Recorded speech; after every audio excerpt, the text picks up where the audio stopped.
Hello everyone, তোমরা যারা যারা আরপিএফ এর এক্সাম দিয়েছিলে তাদের রেজাল্ট কিন্তু চলে এসেছে।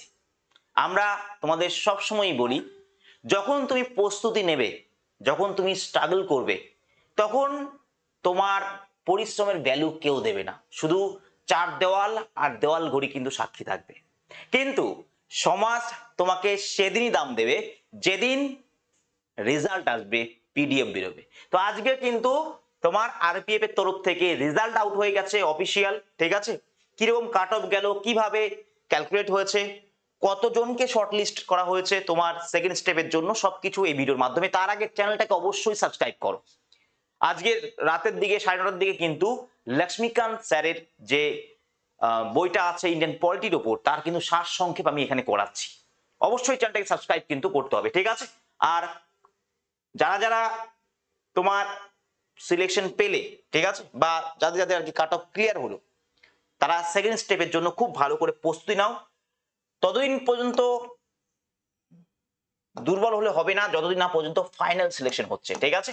দেখে নাও, 2 মার্চ থেকে 18 মার্চের মধ্যে 2025-এ যে পরীক্ষাটা হলো তার রেজাল্ট এটা, ঠিক আছে? টোটাল 42,143 জন ক্যান্ডিডেটকে শর্টলিস্টেড করা হয়েছে সেকেন্ড স্টেপের জন্য, ঠিক আছে? 139 পেজের পিডিএফ আছে, পিডিএফ আমাদের টেলিগ্রাম গ্রুপে পেয়ে যাবে, জয়েন করে রাখো। আর এমনিও তুমি ওয়েবসাইটে গেলেও পাবে। কিরকম কাট অফ গেছে, কাট অফটা একটু দেখে নাও। মেলদের জন্য বাই কাট অফ কিন্তু হাই গেছে, কম্পিটিশন প্রচুর, ঠিক আছে? এখন সবার কাছে সোর্স আছে, এক সেকেন্ড, সবার কাছে সোর্স আছে, ঠিক আছে? সবাই মোটামুটি ভাবে কিন্তু এখন পড়াশোনা করছে, তাই পড়লে খুব ভালো করে পড়তে হবে, নাহলে পড়ে লাভ নেই। তো এখানে দেখো, মেলদের জন্য কাট অফ গেছে কত, 76, ঠিক আছে? এখানে একটা বিষয় আছে, সেটা একটু তোমরা দেখে নাও কি বিষয় আছে। সেটা হচ্ছে এখানে কিন্তু 100 নাম্বার বেসিসে কিন্তু এই রেজাল্টটা এসছে। তোমাদের পরীক্ষা হয়েছে 120-তে, তাহলে 100-তে কেন? মানে ধরো এই 76, 120-কে এখানে 100-র সাথে কম্পেয়ার করে তারপর রেজাল্ট এসছে। তাহলে 120 যদি 100 হয়, তাহলে 76 কত হবে ভাই? 76 কাট অফ গেছে, ওই 93 গেছে মোটামুটি ভাবে, বোঝা গেছে? তাহলে যাদের আফটার নর্মালাইজেশন তোমার 93 আশেপাশে স্কোর ছিল, ঠিক আছে, তারাই কিন্তু এখানে ইউআর ক্যাটাগরিতে তোমার কাট অফ ক্লিয়ার করতে পেরেছে। এটা 76 মনে হচ্ছে, কিন্তু এটা 120 হিসাবে হচ্ছে, ঠিক আছে? আশা করি বুঝতে পেরেছো। ক্লিয়ার? 70 তোমরা ক্যালকুলেট করে নিতে পারো, তোমাদের কতগুলো ছিল, কতগুলো অ্যান্সার তোমরা করে এসেছিলে, ঠিক আছে? এখানে 70 গেছে তোমার কাট অফ এসসির। যদি এটা আমি ক্যালকুলেট করি তাহলে 80-85 উপর চলে যাবে, ঠিক আছে?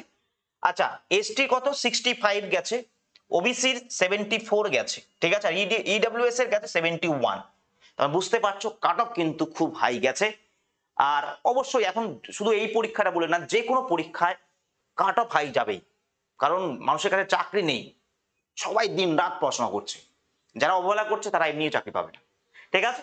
খুব ভালো করে প্রতিটা বিষয়ে জোর দিতে হবে, অলরাউন্ডার হতে হবে, শুধুমাত্র একটা সাবজেক্ট বা দুটো সাবজেক্ট পড়বো তা না, ঠিক? তাহলে এখানে বুঝতে পেরেছো আশা করছি 76 কোন হিসাবে, ঠিক আছে? আর ফিমেলদের জন্য যদি দেখি, তাহলে সেক্ষেত্রে দেখো ফিমেলদের জন্য তোমার 73 গেছে, ঠিক আছে? 73 ইউআর ক্যাটাগরিতে 73, এসসি তে গেছে কত তোমার 66, এসটি তে গেছে 62, এবং ওবিসির ক্ষেত্রে গেছে 70, ইডব্লিউএস এর ক্ষেত্রে গেছে 68। ক্লিয়ার? আশা করি বুঝতে পেরেছো। তোমরা 20 তারিখের পর তোমাদের পুরো রেজাল্ট পেয়ে যাবে ওয়েবসাইটে, কিন্তু আপাতত তোমরা পিডিএফ এ তোমাদের রোল নাম্বার মেলাতে পারো, ঠিক আছে? পিডিএফ আমাদের টেলিগ্রাম গ্রুপে দিয়ে দেবো, সেখান থেকে নিয়ে নিতে পারো, অথবা তোমরা রেলের অফিসিয়াল ওয়েবসাইট গিয়েও কিন্তু নিতে পারো। আশা করি বুঝতে পেরেছো। তো এই পর্যন্তই। অবশ্যই আজকে তোমার ক্লাস আছে, এর আগেও আমি ক্লাস দিয়েছি এই চ্যানেলটায়, এবার থেকে শুধুমাত্র জব নোটিফিকেশন না, তার সাথে তোমরা ক্লাসও পাবে। অবশ্যই চ্যানেলটাকে সাবস্ক্রাইব করে রাখো, এবং কার কার সিলেকশন হলো বা কার কার কাট অফ ক্লিয়ার হলো, সিলেকশন মানে কাট অফ ক্লিয়ার হলো, জানিও কমেন্ট সেকশনে। ভালো থেকো তোমার সবাই।